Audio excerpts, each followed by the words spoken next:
Let me greet the leadership of the church, the chief elder and the elders, the chief deacon and the deacons, all those who are leading the departments.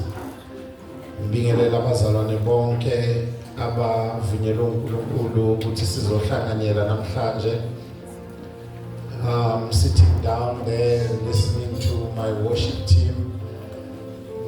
Namhlanje ngiyezwa our vocalists are excelling.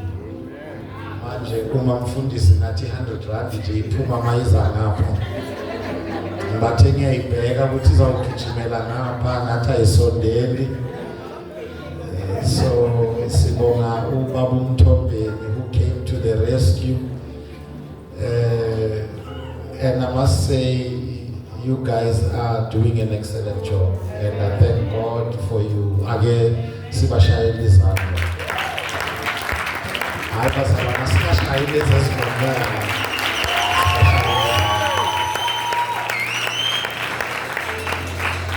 Umam Mthombeni sent me a video during the week. It was her first time who worship team. If you will remember what she came in kunzima. Ngithi hey Mam Mthombeni wangikhumbuza ukuthi ngale insuku besikuzuka kanjani. Kodwa manje sibheke emuva siyamangala. And sibona ubuhle bukaNkulunkulu.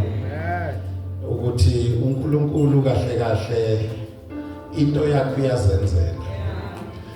And I'm learning ukuthi nami ngazi ukuthi akusho ukuthi mangekho then umsebenzi kaNkulunkulu uzolimala. One thing uNkulunkulu angashodi ngayo is human resources. Uma uthi nasezweni lakhe uma nina seningasafuni mina ngiyovusa amatshe. So when I look at this department, really I see ukuthi uNkulunkulu hamba nami. Amen. And I'm so happy today. Bengingamboni ngibona umunye wamakhosikazi wami lapha udad wabomamfundisi from the Eastern Cape. Ake simshayele izandla. Dala ngamgcina ngilokhu ngiyamfanisa mara sengiyabona hayi uye moslo engamlobola. Hallelujah. And we just want to say to her, welcome. This is High Priest Center, where the presence of the Lord met us. Amen. Because we will be meeting after the service. The meeting is just to prepare for our 10th anniversary, since next month we will be celebrating.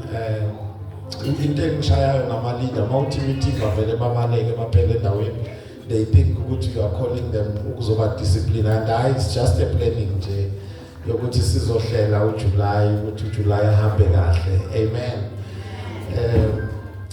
Ecclesiastes chapter number 9, we are reading verse number 10 only. Ngesizulu bathi uMshumayeli chapter number 9, we are reading verse number 10 only. Siyithole ngesizulu bese siyayithola nangesilungu. Shumayeli 9 verse 10. Verse 10.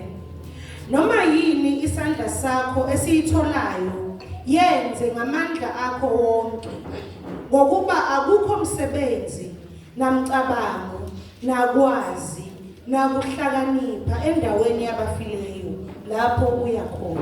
Ngiyayithanda le translation ngijwayelele ethi isandla sakho esifumana ukukwenza le ihambelana ingqondo umlayezo engizoshumayela, because ithi noma ngabe yini isandla sakho esiyitholayo kwenze ngamandla akho. Ngicela siyibuke futhi ngesilungu.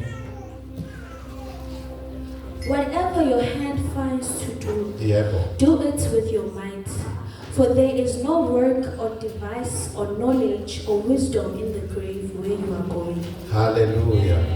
Yazi le scripture lesi siyangimangaza ukuthi nje angisiye lo muntu okhomenta kulezi zinto zakuma social media nani, but kusafanele labantu laba abathi banama prophecy ke sibabuze laba ababona abantu bekhala esihogweni bethumela imlayezo ukuthi sizotshelwa ngapha ukuthi senzeni ukuthi labantu sebacabanga kanjani ngale ngoba iBhayibheli lithi akunamcabango akunakwazi endaweni yabafileyo iBhayibheli liyathi abasenasabelo ukho konke manje lemlayezo bayithumela kodwa it's a subject for another day yakanoma niyangizwa bazalwane niqaphela abafundisi bamanga yonke into must align to the scripture. Are we together, church? Awubheke nje kushoda isilungu ngithi ukhona ofundile ukhona ngitho yile esikolweni ake nisibukele phela kunama graduate la ekhaya sifunde singaye esilungwini ake ningisize masinyane. Whatever your hand finds to do, yebo, do it with your mind. Yebo. For there is no work, or device, or knowledge, or wisdom, in the grave where you are going. Manje usitshela kanjani ukuthi senzeni? Umcabanga ongazi utshela abaziyo. Ngoba iBhayibheli lithi abaphilayo bayazi ukuthi bazofa. So mase sitshelwa abantu abangazi angisazi. uNkulunkulu akabasiza abantu emhlabeni sike sibe sober. Are we together, church? But just do me a favor, look at your neighbor and say, my neighbor, we are moving from surviving to thriving.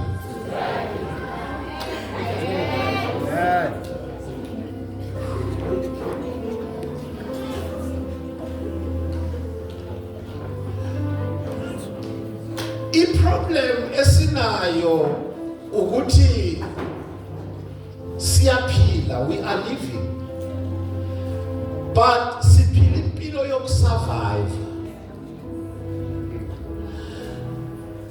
You know, when we talk about surviving, it means you remain alive or in existence after the end of a situation or an event. Kunabantu abangenile ku-2025 njoba sekaye emaphethelweni, but mawungakubuyele emuva ku-2024 you will discover ukuthi bekuyimpilo ye-survivor. Noma sibonga uNkulunkulu makuhlukanisa unyaka, bona babonga uNkulunkulu nje ukuthi inyama isahlangane nomoya, but there was no much happening in their lives. Impilo yabo yonke bekusurvive. They had to survive a day, survive a week, survive a month, and survive a year. In other words, bekunzima ngale ndlela yokuthi umuntu bengazi nokuthi iviki liphele kanjani. Abonga uNkulunkulu ukuthi iviki liphelile. Omunye angazi ukuthi inyanga iphele kanjani. Abonge nje uNkulunkulu ukuthi awu baba yaze yaphele inyanga nami ngisasekhona nabaphilayo. And bazalwane, there are people also who are working, they are earning, they are getting paid every month, but bajabula day 25 up until 30, from E1 they are starting to live a life of survival. Abanye bayahola day 30 bajabule up until E4, from A5 sekuyimpilo ye-survivor. Noma kumele kudliwe kumele kube nomzamo. Uyabona ubona ukuthi kuyazanwa la ekhaya. Uyabona makufanele kupheke kufanele kuhlala umhlangano wena unamalini mina uyabona eyakhe ngahlanganisa iBrightpack eyami. Uyabona nje ukuthi kuyasurvive la ekhaya. Akuphilwa namhlanje ngithunywa into eyodwa. Ukuzobulala umoya wokusurvive phezu kwebanga. Ukuthi sikale siphile impilo echithimayo. Awumbheka umakhelwane, say my neighbor, from today you are moving away from surviving, you are thriving.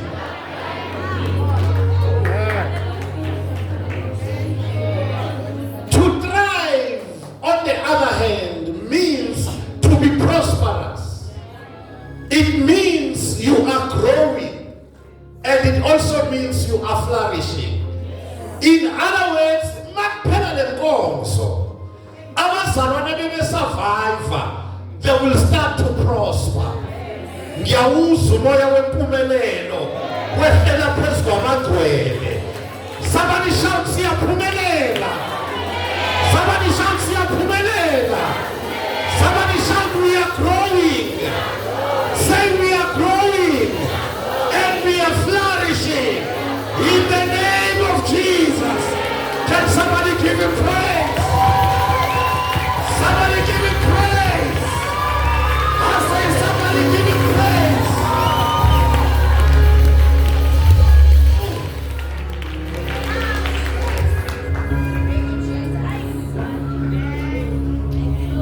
Siakula. From glory to glory. I see you growing. I see you expanding. Why, Masalwane? God never intended us to just survive. But God wanted us to be full of life, to be prosperous, and also to flourish. Mfundisi uyithatha phi leyo?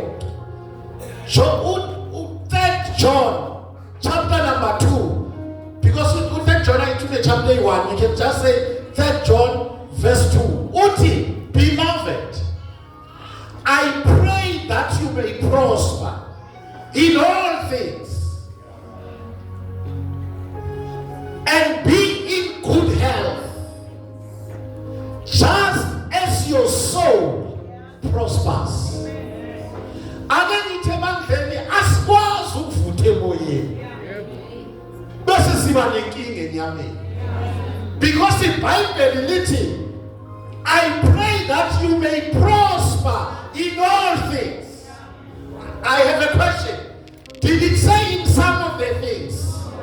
Lithi kuphi? Where must you prosper? Where must you prosper? I release it like a prophet over your life. From today you are prospering. I say you are prospering. Your business prospers. Your ministry prospers. Your family prospers. Your kingdom ititayo, it's about prosperity. Somebody shout, I am prospering. Ngaphezu kwaloko and be in good health. Sizoqeda umoya wokutotoba. Nichango, sabona uja siyancenga. Awubheka umakhithi namhlanje angisacenga. Ngiyaphila. Ithi my name, I am full of life. Ithi I am full of life. Ithi gwele impilo kaKristu kimi. Ithi ngiyaphila. And I read a scripture that in Bible, he was made poor so that you and I, I know I am rich. When Nkosi yami abake abazalwane abagcwele impilo bashayela uNkulunkulu izandla. Sengisho mina abagcwele impilo. Bese ngicela abazi ukuthi namhlanje bamkela impilo abake bashayele uNkulunkulu wami izandla. Abazi ukuthi siyaphila.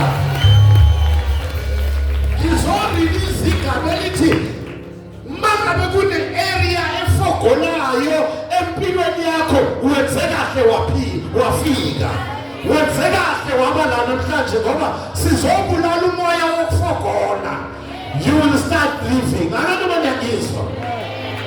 Bese uma siqhubeka uJohn 10 athi the thief does not come except to steal, to kill and to destroy.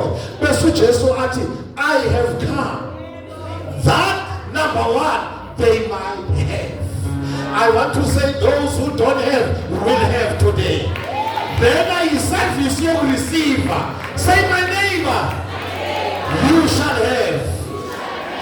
Say my neighbor, ngokukholwa usunakho. They might have life. Not just to have life, but to have it more abundantly. Church, siulo hlobo lwabantu oluthi when we come in contact with people, it doesn't matter manje sihlangana nabo bayaphila. Yabona namhlanje uNkulunkulu uzogcwalisa ukuthi wonke umuntu connected to you won't have a choice. Ngoba lento nayo izobikapakela kwabanye, izobichithakela kwabanye. Somebody shout an overflow. Somebody shout an overflow. Somebody shout abundance. Say abundance. Impilo sizoba nayo ke. Bese ke iBhayibheli ku Psalm 92:13 lithi those who are planted in the house of the Lord, they shall flourish in the courts of our God. I see you flourishing in the name of Jesus. I say, I see you flourishing in the name of Jesus. But, Masalwan, kuna lezinto ekumele sizibheke kule scripture sisifundile Ecclesiastes chapter 9 verse number 10. Number 1, it reminds us that time is limited. Awubheka umakhelwane wakhe ithi my neighbor. Time is limited. Uyazi ukuthi enye inkinga ikhoswa yini? Why sithola siphila impilo yokusurvive? We waste too much time. Kunabantu abacabanga kwangazothi they've got all the time they need. You know, when God gave me this message, I started to look at my life. Then I realized ukuthi kukhona izinto engifisa ukuthi I can turn back the hands of time. Ngibuyele emuva ngiyozenza differently. Because I understand ukuthi endlela engiphila ngayo ama results ezinto engazenza noma engazenzanga. Yazi inkinga yabazalwane kuphi? Si blame amademoni, si blame izitha, si blame abathakathi. Have you ever assessed yourself ukuthi sometimes kumele uzicheck ukuthi ngifike kanjani? And you discover ukuthi ezinye izinto zikhoswe nguwe, amademoni engekho. Kunabantu aba-idlayo kodwa they are dreaming big. Yabona impilo yabo bayayibona nje iyakhazimula, but mawuthi uyabheka banesikhathi esanele sika social media. Mayevuka nje kuseni uWhatsApp, no Facebook, no Twitter. Yabo liphuma ilanga liyoshona ungenzana nokuyi-1 okuzokumbikisa la ufuna ukuya khona. Let me tell you, uma iBhayibheli lithi whatever your hand finds to do, do it with all your might, because there is no work endaweni yabafile. Kusho ukuthi leswi lisikhumbuza ukuthi siyahamba emhlabeni. And njengoba sihamba emhlabeni, we need to stop wasting time. And some of us sichitha isikhathi ngokukhuluma indaba zabantu. Okay, ithi ngibeke kanje. Abanye bethu asikaqala ukuphila impilo esizele emhlabeni. Sisaphila impilo yabanye. Usenza lokhu abantu abakudefine ukuthi uyiko, awukakenzi lokhu uNkulunkulu athi uyiko. Abanye uyabona, let me put it like this. Some of us, we are busy trying to please people. Singakayenzi into uNkulunkulu asilethele yona emhlabeni, and while we are busy pleasing people, the clock is ticking. Uzothi mawuthi papa una 50 njengomfundisi wakho, awukaqali kwenza lokho.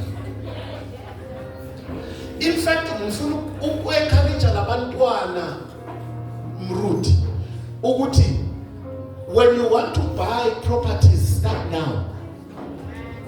Mina, I've discovered there's a property we wanted to buy in Noma Mfundisi, and they just said to us, yazi Noma City sizama ukunika 22 years i-repayment ye-bond siyahluleka ngokuba bamdala. Yabona ukube nje noma ngabe i-bracket ye-income yenu ayifiki kahle benizoqualifya uma siphusha iminyaka. But masithi siphusha iminyaka wes ngoba nithenga ngegama likababa iminyaka kababa ayivumi. When uloku uyarounda uzoqala ukufuna iproperty songanga umfundisi wakho. Uqualify but uyaqualify kodwa uqualify for intentana.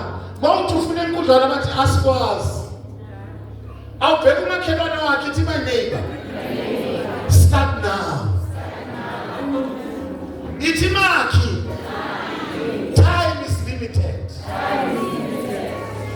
Bese iBhayibheli lithi again, do it with all your might. In other words, live your life to the fullest. When it comes to your life, you owe nobody. Ungaphili ngathi uphilela umuntu. Phila ma. Uyangizwa? Ngithini? Waloku uhlehlisa izinto uyoqala nini ukuzenza? Yenze njani?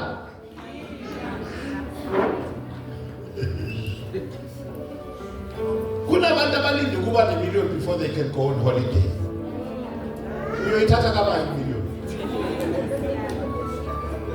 Qala manje ubudgete uplan yakusuka uzitshela ukuthi akukhona leave. And I've discovered one thing. Uma siya kulama holiday destinies akubonakala ukuthi ubani millionaire ubani obethathamezele budget. Uma singena lapha we are being treated the same. Khona indawo esike sakuyo noma mfundisi sathi masipaka imoto kwasuka abantu ababeminyanga bagqoke kahle bazosithathela amabheki abanye bacela ikhiya bezothatha imoto esihamba ngayo beyoyipaka awumadoda sihamba nje siya ku-hotel room kunamadoda aphethe amabheki and masithi siyabheka kungena ama-discovery laphaya kungena iy'moto esingenazo kodwa we are being treated the same. Why? We have decided to leave. And ngokuthi we have decided to leave, uNkulunkulu was elevated. uNkulunkulu wasithatha wasikalisa namakhwelo. Anamanyangizwa bazalwane. When you decide to leave, God will never leave you where you are. uNkulunkulu uzophakamisa uyibone ulala next door namamiliyoni. Umangala ukuthi ngapha next door kuleli miliyoni wena uhola 4,000 kodwa kuleli next door. Bekumakhi imakhi. Phila. Time is limited. Nalokudla masi njalo ni. I remember mangicala ukusebenza nama colleagues am besinale say ethi makuphela inyanga sithi siyosibonga.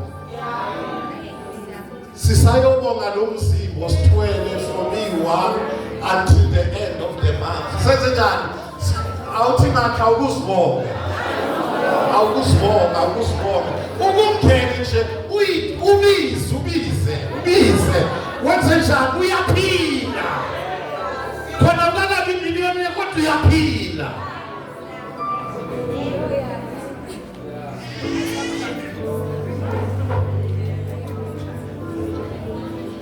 Runari ya iteku.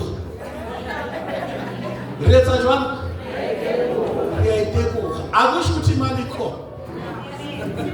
Uzomangala manga kungekele student ubabuze bonke labantu ukuthi ukhola malini. Khona ukhola ukubadlula.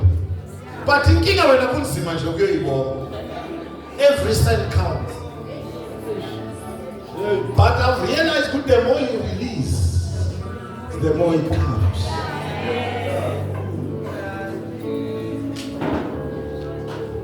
Uke nje uhambe nje uyodla ice cream ungenamali uyodla nje ice cream. Bawunabantwana noma usingile mama ukubageze nje babe nani uhambe nje nabantwana bakho.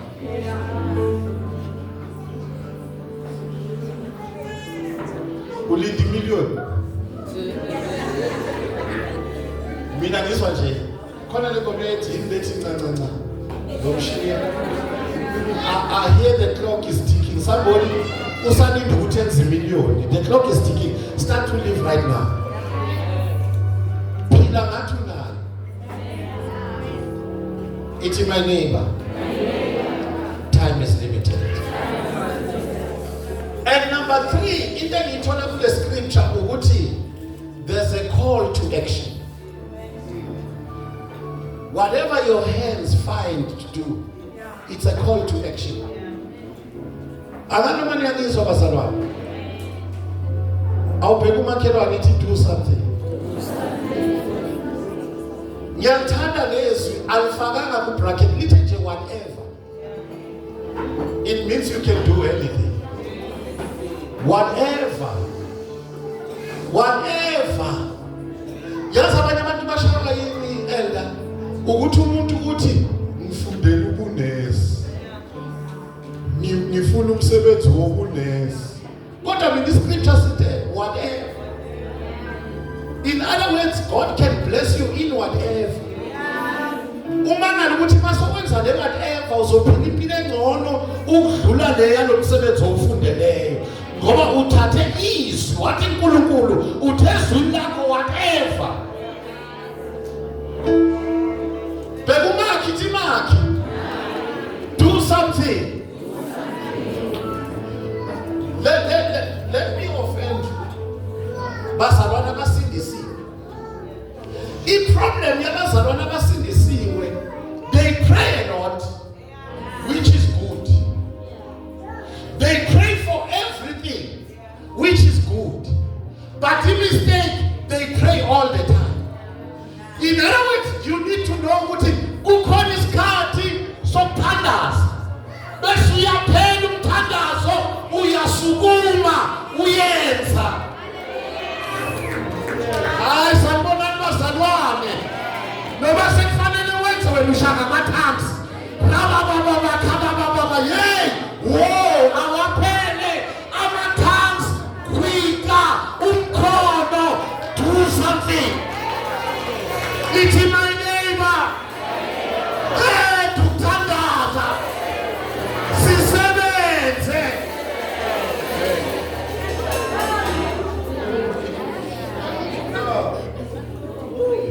Yingako nendaweni zabahedeni ipaki imoto edurayo. Lana kupaka abogibeli uyamsola. Abogibeli abemthola bona lezi eyiphushwayo before isujalo kumele manje masime labazwane linjani lakhe ibhetri hayi wena hey man the devil is a liar. Inkinga ukuthi abazalwane bayathandaza mabenteka benzi lutho. Whatever your hand finds to do, Nkosi yami, uma kufanelekile kwateaching, find something else.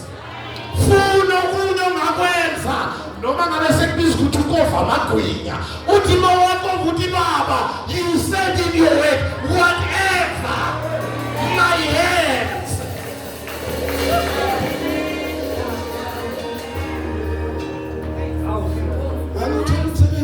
Ukuthi mina nje mfundisi ngafundela ukuba udokotela manje udokotela baqhashwa yebo abodokotela baqhashwa kodwa izwi lithe whatever your hand finds to do.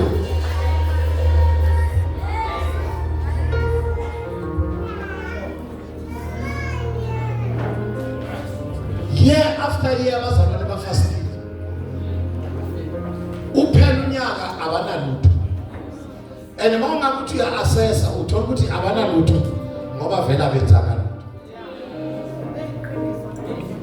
Bona bathandazi. Mawufunda iBhayibheli uthola ukuthi kwa-Israyeli iBhayibheli lithi there was an hour of prayer. Okusho ukuthi bebani i-hour lokuthandaza ne-hour lokusebenza. Manje thina uyihlanganisile zenza ama-hours of prayer.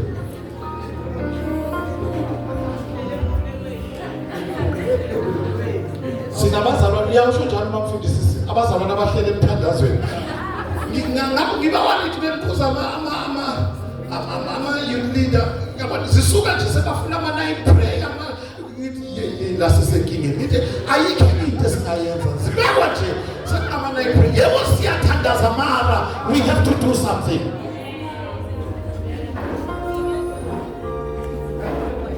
Ithi makhi whatever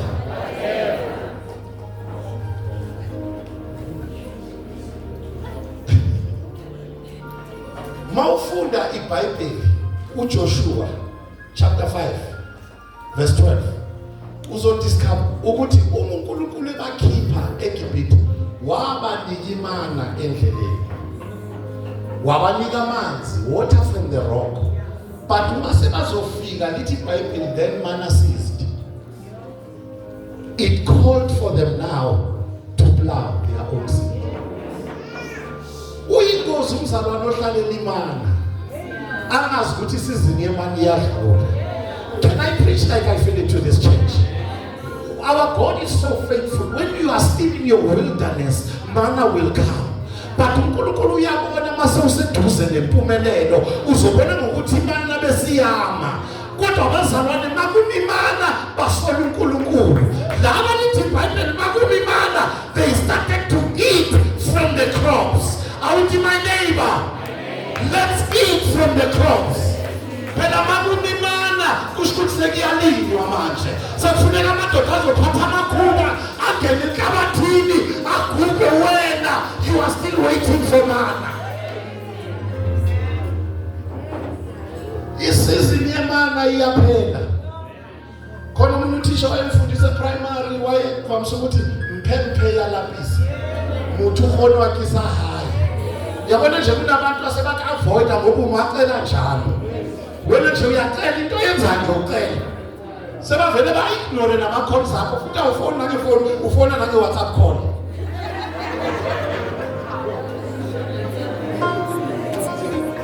You cannot expect manna always. Manna comes, manna goes. Uma bengasena uqale wathi Mose khuluma nedwa. But isikhona isikhathi la kwababiza ukuthi abagubhe. They must dig their own wells so that they will have water. Whatever. Yabona iBhayibheli malithi whatever lisho ukuthi start looking for something. And the mistake yabantu, especially thina black people, sifuna ukwenza into eyenziwa abantu. Yabona nje makake kuqale oyi1 athengisa ama perfume uzobona. The following month since you receive ama catalog amaningi ama perfume awuqali ngale yakho. But iBhayibheli lithi whatever. Noma ngabe yini. So kusho ukuthi uNkulunkulu uzokubusisa noma ngabe wenzani. Because when uhamba ngefavor. Anganoma niyangizwa bazalwane. Mbeke futhi makhe ithi makhe. Start looking for something.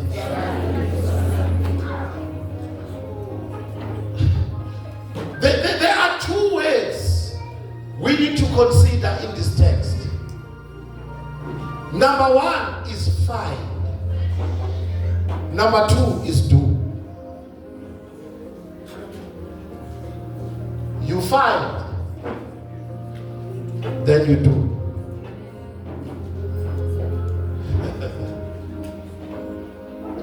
Let me tell you something. The anointing will give you an advantage. The anointing will give you speed. But akusi anointing ezokutholela umsebenzi. Yeah.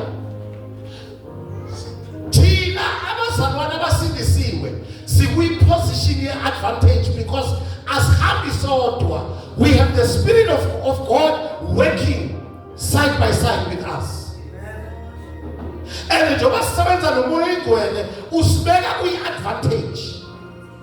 But akusho ukuthi kumele manje manje umoya engcwele okay ithi ngibeke angeke ngomezulu umoya engcwele athathe iCV ayoyifaka.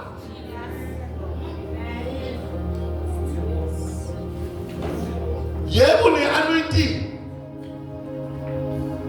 draft iCV uhlale uyi-update uthathe iCV uhambe uyofaka then umoya engcwele ukuhlangabeza lapho-ke akunike advantage. Yingakho yabona ifavor ikwazi ukuqualifyisa nala ungaqualifyanga khona, but inkinga ukuthi awulindanga bakufake emsebenzini usukile wayofuna. Yazi abanye abantu bathi awukho umsebenzi ngoba balinda ukufaka. Ubona nje mfundisi nabantu esizalwa nabo abafakani emisebenzini, sizalwa nabantu abanomona. Uma bengafakani funa futhi uNkulunkulu ngiyamthanda, uma bengafuni ukufaka uzokwenza nje ifavor. iCV yakho ingadropa nakwi-inbox yasekampanini yakho, naye nathi akufaka akubona uqhamuke kuseduze kwi-interview. Ifavor.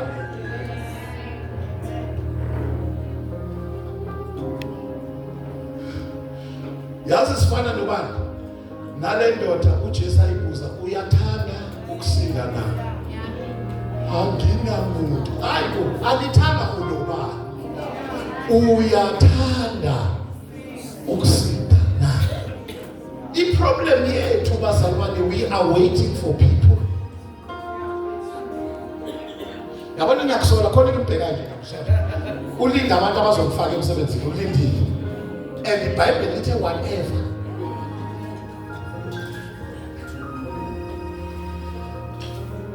uThesalonika wesibili u3 uthi yena uPaul ukhuza umoya ebandleni. Uthi for we hear that there are some who walk among you in disorderly manner. Uthi they are not working at all. Abantu abangasebenzi ngale disorder. Yabona bangasebenzi. Uthi manje qhubeka uthi they are busy bodies. In other words, they are busy with nothing. Abantu nje abehla benyuka nje. Akinaka kinto yabazi lababehla nje benyuka. Uthi now those who are such I command and exhort through our Lord Jesus Christ that they work in quietness and eat their own bread. Utupona basebenze bese bedla isinkwa samandla.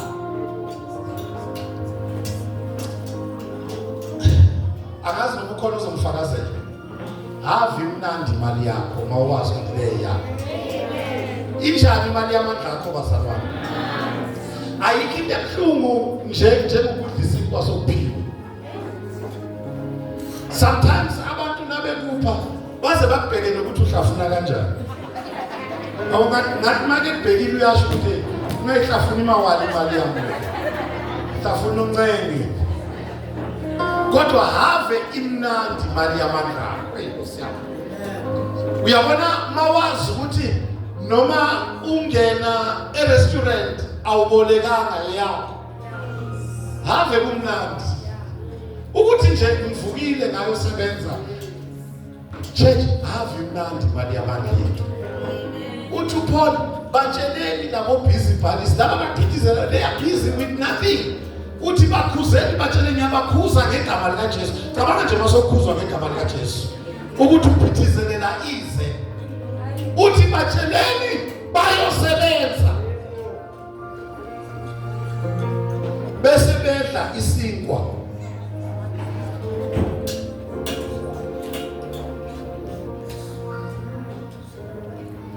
Yazi sanimoshi bandla. Sikhulisa ibandla labo I receive. Your car is coming. I receive. Njani. Phela yabona ukhaming fanele kube no how part. Sifaka uhow.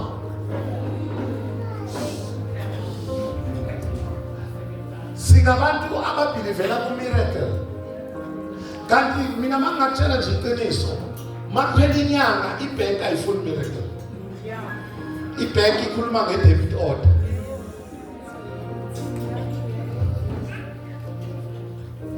I receive.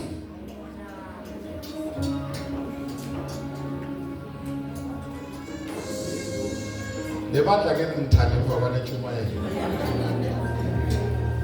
Awumbheke umakhelwane usasmile usamthanda umfundisi.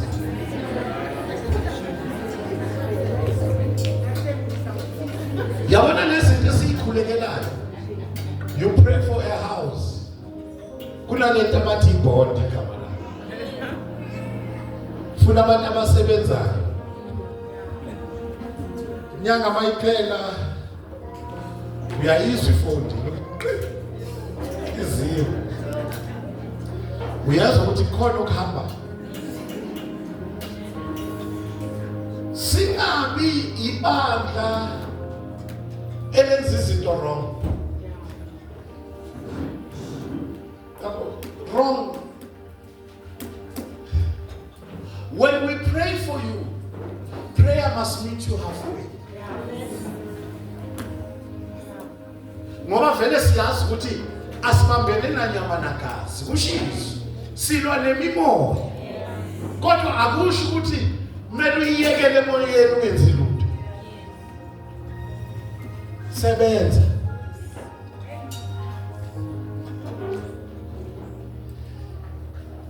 Ngiyathandaza la ekhaya mina mntana wami uzograduate ahlala ngasebenzi. Never. But kumele bafunde.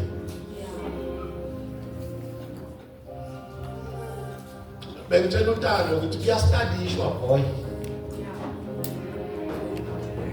Awuthi uzophasa ngegrace, kuyastudishwa. You put some effort. Uye ku WhatsApp ufunde. Basirobha phela laba nayo bengirobha. Angithi bona wonke umsebenzi bawenza online but banawo ama textbook. Ngithi wena ngaze ngakubona uphethe textbook. I tell you no, we use it good. Ngoba konje. Ngashona esikolweni la ubuza uprincipal. Manje nekamuntu ihlukanisa abantwana le textbook. Wathi uprincipal udlala ngawe. Kuneloka la esikolweni mara bayavunyelwa ukuthi baye lama textbook ekhaya. So sizoyilungisa kamuntu. Ukuthi umuntu la ahambe ne textbook. Ngoba uyazi ukuthi make ku gadget angesibone noma ku YouTube noma useyicwadini. I'm an old school person. Mina ngiyavakasha esikolweni. Man, I heard you were here. Funda wena la kodwa imali yami ebhadalayo. I need to know what's happening. Hey, banganishaya labantwana mthini. When we advance. Manje abantwana bethu babazalwane banalento. Bangafunda unyaka wonke bathemba umthandazo. Ubona nje yabona masithi ubhala masithi bonke ababhalayo ubona nje nangesifita beza ngaso. But mina ngiyabatshela ngithi yabona lo mthandazo wami angeke ukwenza uphasi ungafundanga. Owami umthandazo ukuthi umoya engcwele akukhumbuza into oyifundile. Mawungafundanga akanayo into okukhumbuzayo.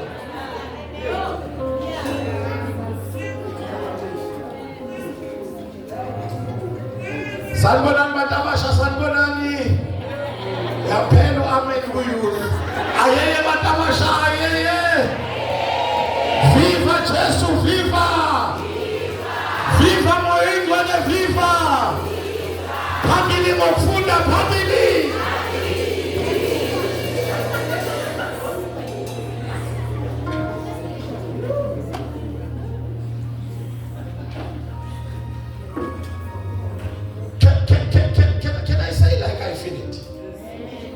Whatever your hand finds to do, do it with all your naye enye indaba ekumele niyazi bazalwane abasindisiwe abagcwele umoya oyingcwele. Ngicela ukubona abagcwele umoya oyingcwele abasindisiwe, Holy Ghost baptized children of God. Yabona baningi kanjani? Can I tell you this? Uma ifavor kaNkulunkulu ikufaka endaweni, awurelax uthemba umoya oyingcwele. In other words, ngoba kunendawo uNkulunkulu azokufaka kuzo ongaqualify kuzo, it means wena you must work as twice as those who qualify. Sebenza ngamandla akho onke. Iproblem yabazalwane, ifavor iyabafaka bese mabefika lapha bafuna ukushaya amathansi nangesikhathi somsebenzi.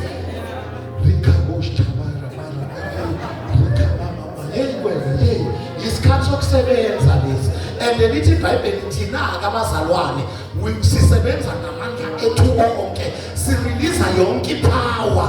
Uma abanye beye lunchini siyayikhatha ethi lunch, we can rather take 20 minutes lunch ngoba sifaka amandla ethu. Yazi ngiyaye ngibabheke,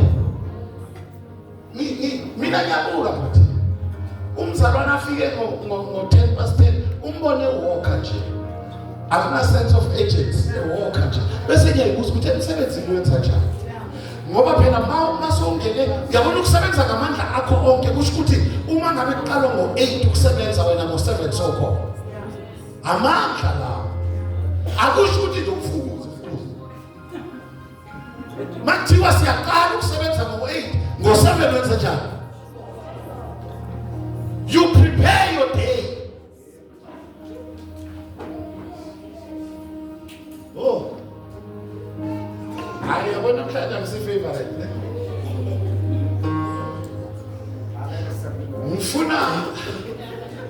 Mfuna bafana bami uNkulunkulu anibusise, abusise imisebenzi yezandla zenu. Ningabile insizwa ukuthi makuzongena inkonzo idamana izulazula la ngaphandle kanti ibheka abantwana bethu ukuthi ba driver. Ngoba thina sayina kodwa nje bakhona labo adamane bolunguza nje ukuthi ingane zethu zihamba ngani la ngaphandle. Uyazi ukuthi hayi lo zawusuka mhlala ngoba nje ufuna ukudrive kodwa ufuna ukusebenza. Hey, nani bantu abami nibahle ningathothwa abafana bangafuna ukusebenza. Mamkho inkinga yami ngabantwana bevangeli abagcwele umoya oyingcwele bafuna ingcebo. Bafuna labafana bama-3 piece. Laba bafana amaflower la. And I've discovered ukuthi labafana bama-flower bavamisa ukungathanda ukusebenza. Ngoba uthi esuku umuntu athi ubiziwe. Mara mawuthi uyabheka ubizwe ubani. Bantu abamake niye ingcebo. Kwangathi akathi make zama ubuza ukuthi usebenza. Ake sikhulume ngokuthi usebenza.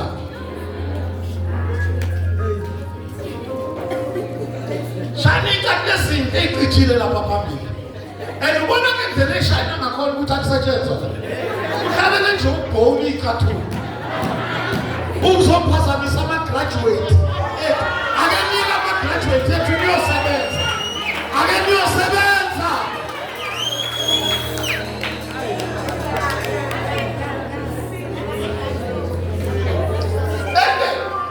Can I push it? Makufika endabeni yomshado iBhayibheli lithe a partner suitable. In other words, he must be on your level. Number 1 level ngendlela yokabanga, 2 level spiritually, 3 level ngemfundo. He must be on your level. Ungathatha umuntu obeneath you nizoqalana endleleni. Uyayizwa ilanguage yama-academics. Mina ngifuna ushade nomuntu usabe ukuhamba naye uma uyohlangana nama-colleagues. Usabe nje ukuhamba naye ngoba uzoklaza. Ngoba wena ushada umuntu wasesontweni ukuthi nje umuzwe ekhuluma kahle ngama-tongues. kanjani mase kuphilwa ngoba ngale iyaphilwa bazalwane. Ngale kwesonto kwenziwa kanjani? Uyaphilwa. Can I tell you this? Liyaphuma isonto. Ngizotshela mfana wami mawumthathela isoprano usenkingeni. Ukuthi make babhi mic kwelinye izulu lengaphandla sibambi mic uyaphilwa. Angeke umvuse ebusuku ukuthi awuhlabele mntanami. Awushoka hey uyaphilwa.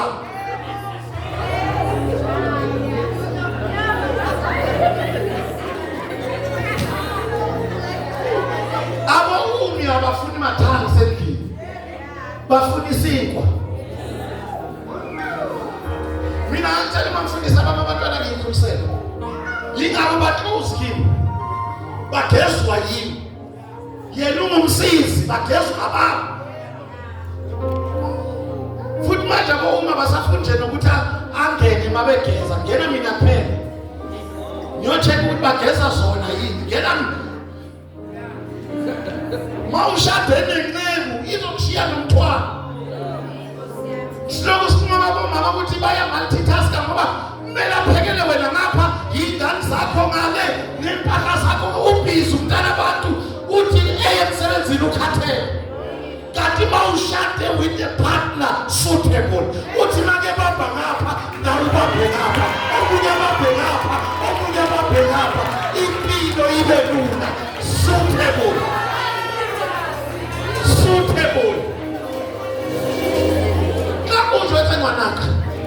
Partner that is below your standard will wear you out.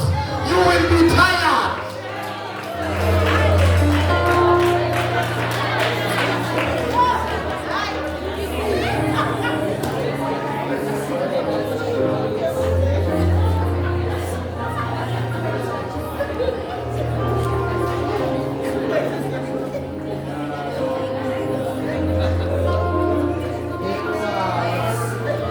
Sanibonani Thokoza. Sanibonani bazalwane abasindisiwe. Sanibonani bazalwane abangcwele.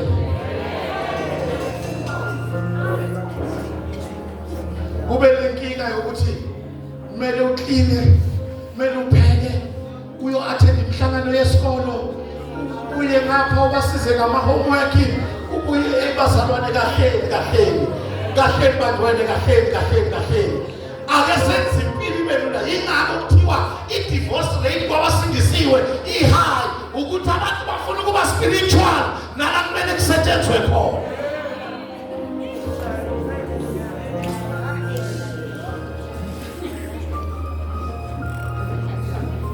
Nguthi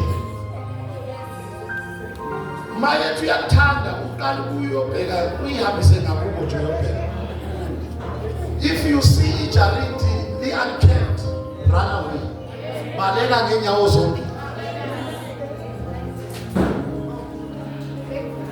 Ubaba wami bathi wayevamisa ukuthi akithi mina ngimaska. Mawufuna umakoti mfana wami uhamba uyobheka izalukazana khona. Ukuthi masiguga sibanjani ngoba nomuntu omthathayo noma ngaba nefika iminyaka mayihamba uzofana naso. So fanele wazi ukuthi mawusubscribe kulento usubscribe etweni ozoyimela impilo yakho yonke. Angeke manje usitshela ukuthi sekasidudla. Mina ngamshade isilenda mara mawuthi ubheka abakubo vele yini umzimba wakho. Kumele wazi noma ungamthole isilenda uma ekhaya bengaka uya lapho. Subscribe entweni waziyo ukuthi you will stomach for the rest of your life. Ngathi ngabizi marriage seminar manje. Silungise lezinto. And kuyingozi ukufuna ukuqala umuzi kodwa ungafuni ukusebenza. Kuyingozi. Sure. Kunjani bazalwane?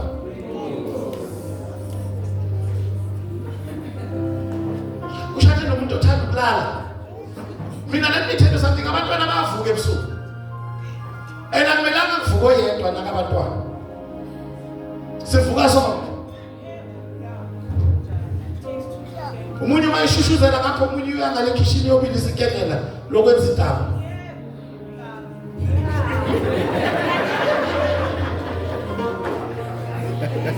Akuso wakhe yedwa. Abantwana bethu. Yabazalwane, you know ukuthi ezinye izinto ukuthi when we can take the word and apply it, because he is ready, whatever your hand finds to do. Number one, you must find. Okushukuthi makuno find kuyafuna. Don't get tired to seek, to look. Ingakho no nkosikazi ndodana iBhayibheli izokutshela ukuthi whoever finds a wife. In other words, njoba bengaka, not every one of them is a wife. Kubo betwizile, you must find a wife. Basically, Bible, when you have found a wife, you have found a good thing. When ujabuliswe hairstyle ya taxi wife, uzombona ngani taxi wife? Frequently. Yohlale lisibuko liphuma lize liyoshona. Aloke iphokotha nje. Mawathe hey umuntu kulambila phela sinezana. So yazi ke ukuthi awufundanga a wife. Yoni girl uyitholi. But not a wife. Nangibuza umfundisi ngithi wentombi yabantu. Mawufika la kunalezinto owuyitheke inuka kamnandi mangibuye emsebenzini ngezwe inyawo zayapi. Usujwayele iplaza. Bavele wathi hayi phela ndila sadlala manje sesikhulisa abantwana. Sekubhizi manje. Just said to her ngiyazifuna. Zazithenga zimnandi kuhamba inyawo zibe soft. Manje ngisathola lutho. Ukuthi akusadlala manje. Sanibona nethokoza. Then bazalwane, as I approach my closing. Uma iBhayibheli lithi whoever finds, lisho ukuthi you must start looking, right? Then bese kuba ne-promise eku Matthew chapter number 7 verse 7 to 8. Cela ngifundele yona le. It's a promise. It's a what?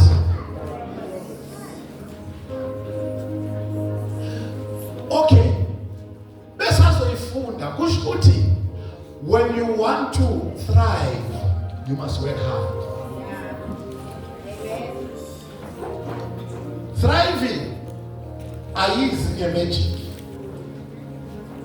If you don't want to work hard, kusho ukuthi uzophilela ukusurvive.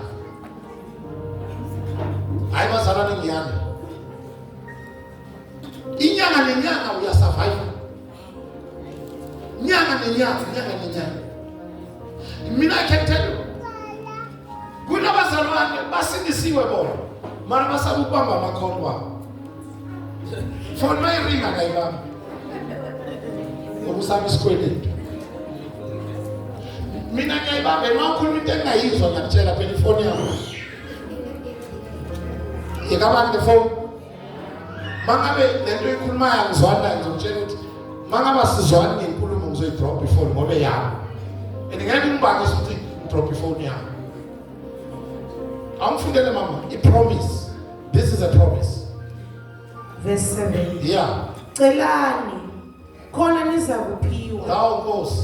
Funani khona niza kufumana. Yebo. Nqonqothani khona niza kuvulelwa. Ngokuba yilowo nalowo ocelayo uyamukeliswa, nofunayo uyafumana, nonqonqothayo uyavulelwa. Ngumuphi umuntu kini ongathi uma indodana yakhe icela isinkwa ayinike itshe, noma icela inhlanzi ayinike inyoka na? Can you remember that woman? He promised it, ask and it shall be given. That is a promise. Alithi complainer, it shall be given. Alithi khala, it shall be. Lithi yenzani? And it shall what? Bese lithi seek, and you shall find. Bazalwane kufanele uNkulunkulu simbambe ezwini lakhe. Asikwazi baba ukufunana nomsebenzi 5 years singawutholi, and wena ezwini uthe funa uzofumana. Sithi baba uthe ezwini lakho sifune, ngafuna kangaka kwathola amahedeni. It's a promise.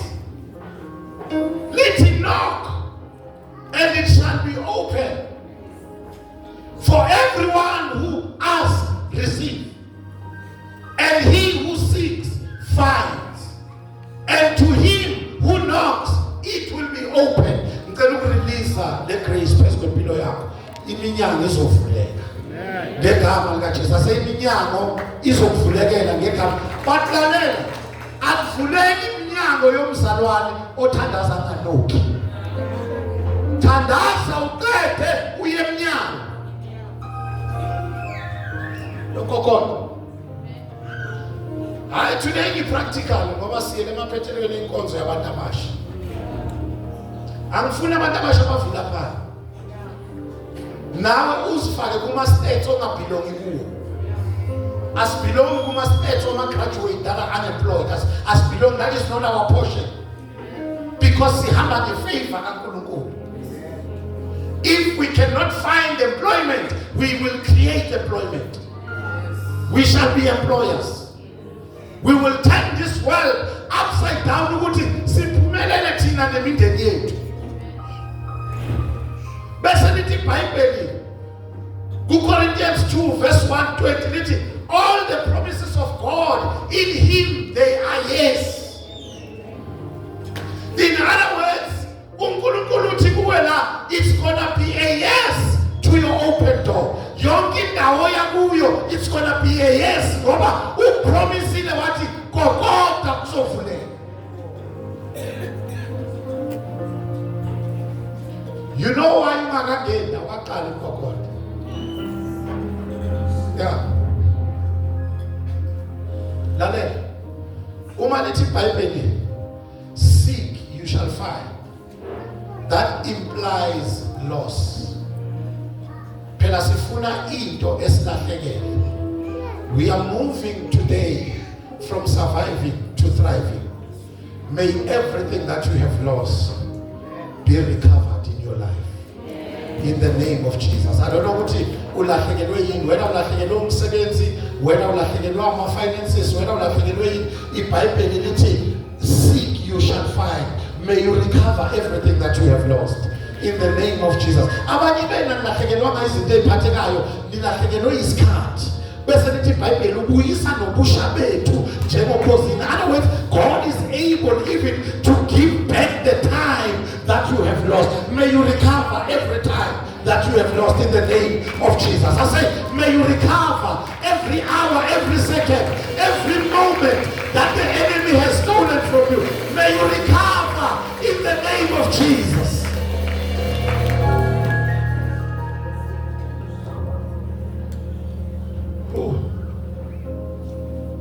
Knocking implies need. Kukokodwa umuntu onesidingo. Hey, ngakhumbula insizwe yake yasishayela la ekhaya. Yafika yathi mina mfundisi angicharge mina kodwa nginedidzingo nje mangahlangabetana nedidzingo tami. Hayi, mina ngicharge isonto wangele charge. Busathana ukucharge isonto. Mina ngicharge. Ngathi umfana ucharge ngathi ngitshela leadership lesamthola umuntu ongacharge final. How wathi nje kodwa nginedidzingo. Wadlala kayi wathi sabuza ukuthi uyadlala. Leyo medlala lomntana azaqethuka. Mangihlala naye phansi sithini ididzingo. Wathi mfundisi la ngihlala khona ngiyarenta. Mele kube nokudla. Nje wena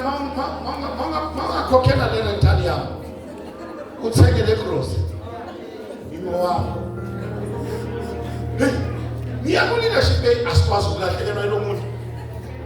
Abe finance matter ayimfundisi we can make a plan lo siyamgcina. Sizomkhokhela rent, simthengele igrocery kanye encane. Wabuya first Sunday wathi mfundisi, yakhumbula ukuthi nini mina ngathi nginetitsi. Nathi sensitive manje titsi. What yabona lo sisi lo ngihamba naye. Sibaya mati lekhaya. Lo yamake imako wakhe. So njalo bakhona la ngidlala khona. Abakwazi ukuthi ihambela. Kumele ibandla liba transport. Ngoba leadership yami imthandile ngithi lo muntu asimile bathi mfundisi asikwazi ukumthembela. Sesingahlelo nje kwakho transport. Wabuya following Sunday. Wadlala after church wathumela elder feel wathi angibidele mfundisi sacela ukuba namfundisi. Nami ngiyaza wathi mfundisi uyakhumbula ukuthi sithenge netitsi. Ngathi ngikhumbula kahle ndodana wathi yambuka sisi lo ngihamba naye. Kulihlazonyana ngihambe naye ngamlobo lawo. Fana uthini manje? Yabona nje bengicela ukuthi ngaDisemba ngiyovela. Manje libandla linangisida ngathi emfana. Uyabona kwalomuntu omthumile utazombiza angakamloboleki naye. Anamfati yabona labafana balapha banabafati angisayina ku leadership mfana ngiyabonga idzingo takho they are above my power.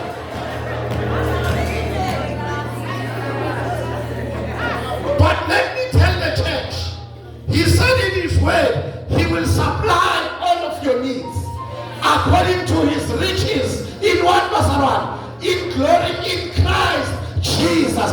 May your needs be met in the name of Jesus. I say may your needs be met in the name of Jesus. May your needs be met in the name of Jesus. Maunga hambi month after month unesidingo esikhatshabezwanga usimalade emazulwini. May he meet all your needs.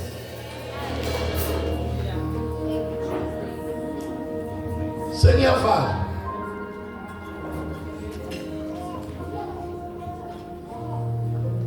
after this service, may you not live a life of survival.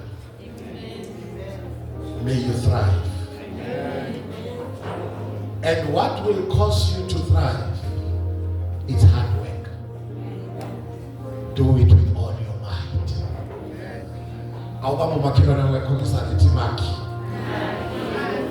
Whatever your hand finds to do, do it with all your might. Funa ukukunika nayi isikhathi. Ungajoyini abahedeni abatwetoyela promotion nabatwetoyela increase. Sebenza ngamandla akho onke until you get favor with your bosses. Baze bakubizele wedwe khona bathi khona into yakhe sifuna ukuyilungisa. Ungabatshela abantu. Bathe yakhe salala ikwazi ukuba kule level usinika le effort usinika yona. Sebenza ngamandla akho onke. Inkinga yenu bazalwane nithi manifika nasemakhampani nijoin abantu abanegative. Suka kwi-energy negative and work with all your might. From there you will be moving from surviving to thriving. Say my neighbor. There is a shift from surviving to thriving. Iti uyaphumelela, uyaprosperisha, uyaphakama. Whatever you have lost, you shall recover. Whatever you want, you will receive.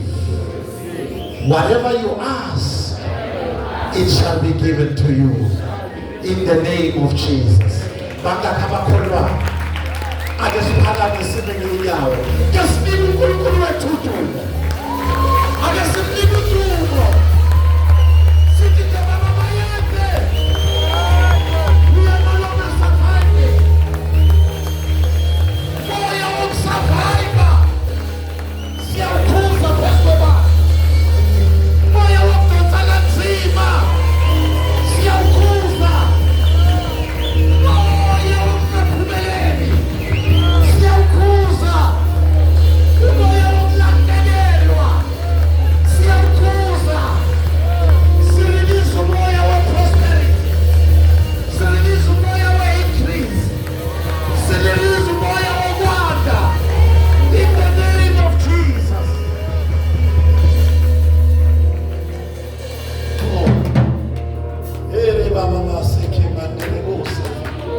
Do it for us, Holy Spirit. Do it for us, King of Glory. Senzele moyo ingcwele. Sengiyakholwa futhi ngiyazi impilo yami ayisoze ifane. Can it be your testimony?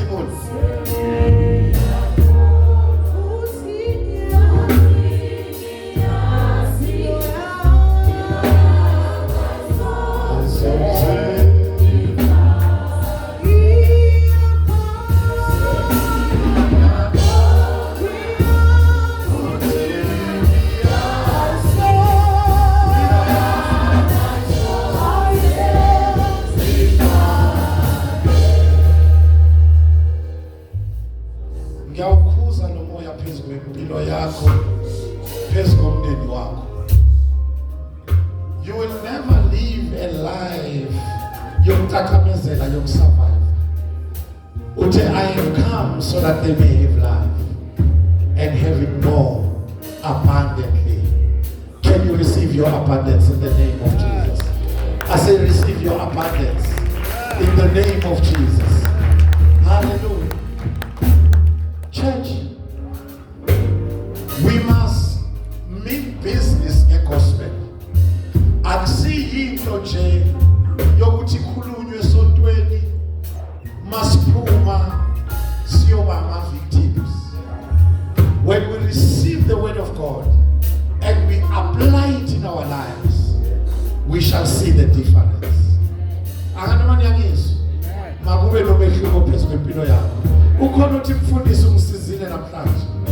From today I'm going to work hard so that I move from surviving to thriving. Hallelujah. Somebody say no more surviving. We are thriving in the name of Jesus. Shayelo nkulunkulu wami ezandleni.